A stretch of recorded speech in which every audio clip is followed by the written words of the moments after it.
Alexandria, and today I would like to talk about Pride and Prejudice. This astounding book opens with the line, "It is a truth universally acknowledged that a single man in possession of a good fortune must be in want of a wife." I love this book so much that I've even named my dog after this book. This is the first British classic that I've ever read. So this book centers around the Bennet family, especially the second eldest child, Elizabeth Bennet. So there are 5 Bennet girls: Jane, Elizabeth, Mary, Lydia and Kitty.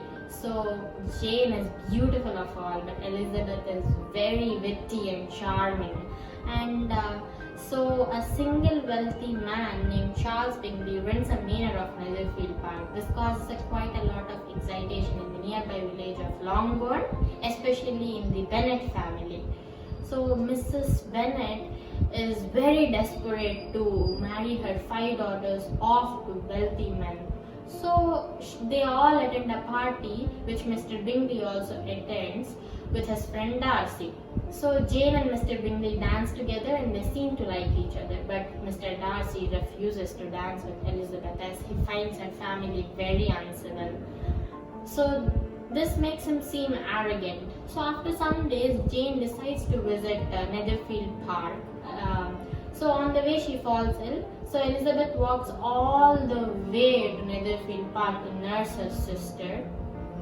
And after they return home, they find Mr. Collins,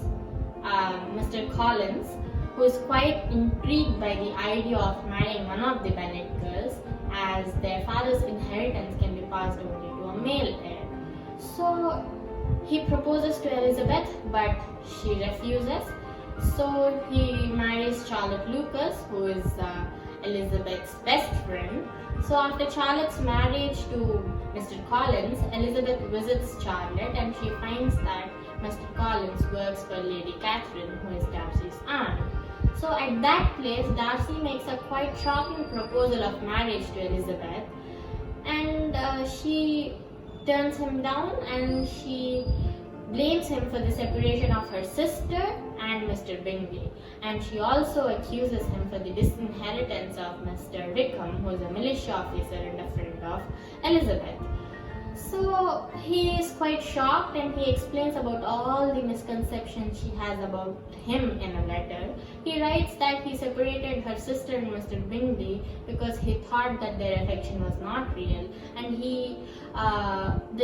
the real cause of disagreement between him and Mr. Wickham is due to the fact that Mr. Wickham tried to elope with Darcy's sister.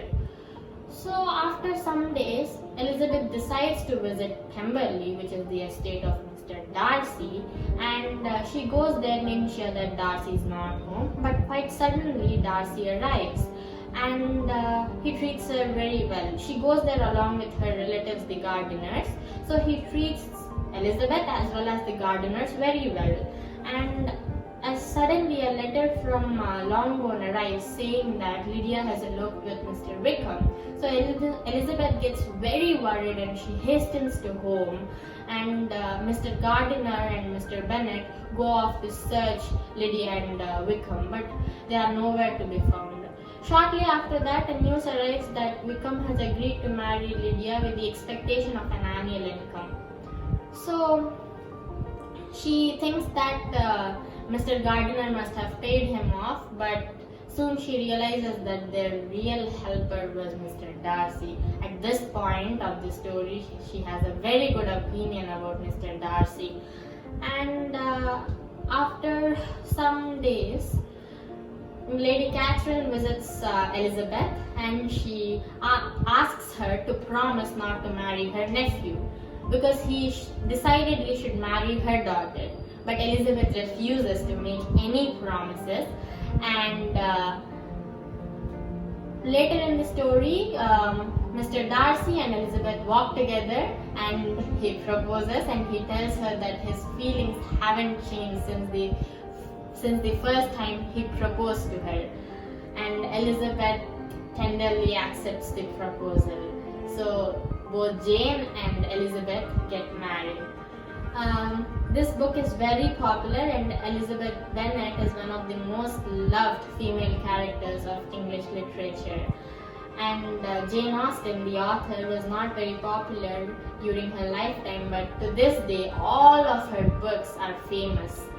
And Jane Austen was born in a very modest family. When she was 20 years old, she met Tom Lefroy, with whom she fell in love, but they could not wed due to their financial conditions. And they were not at all able to wed. So, in her every novel, you can find happy endings. Maybe as her life was not much agreeable, she tried to make the life of every character of her book more gleeful, more colorful. And if you take a good look at the characters, you can find that they are well described assertions of different people of the society. You can suppose, if you look at Mrs. Bennet, many people have described her as noisy and foolish, but I quite don't agree with their opinion. As she had 5 daughters and all of them needed to get married. They needed to marry in order to lead good lives. They had to meet the expectations of the English society. And Mr. Bennet was a bit detached from his family, so all the burden was on Mrs. Bennet. So her situations obliged her to act uncivil. And if you take a careful look at Elizabeth, she's a lively example of open-mindedness, and she was very different from the woman at that time of the society. She wanted her husband to have good character, not money. She never worried about money. Small fortune could not buy her.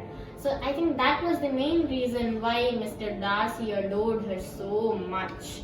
And I think Jane Austen uses an indirect speech through all these characters, through her words, to talk about the differences of English society at that time, to talk about different people, their characters, their mindsets, etc.